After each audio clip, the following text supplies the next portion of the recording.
आम्ही सगळे त्यांचे सैनिक होतो आणि मला असं वाटतं की 99 ते 2004 हा महाराष्ट्र विधानसभेतला जो विरोधी पक्ष आहे हा त्याच्या आधीच्या इतिहासात झाला नाही आणि त्याच्या नंतरच्या इतिहासात झाला नाही. अशा प्रकारचा विरोधी पक्ष आमचा होता.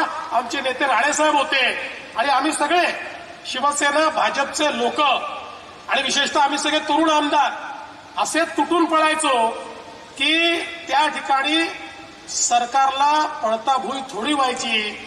मी खरंच सांगतो आम्ही विरोधी पक्षात होतो पण कधी विरोधी पक्षात असं वाटलं नाही कारण राणे साहेबांचा दरारा असा असायचा की त्यामुळे आपणच सत्ता पक्षात आहोत असा भास आम्हाला व्हायचा. आम्हाला थांबवण्याची हिंमतच कोणामध्ये नव्हती कारण आमचे नेते राणे साहेब होते.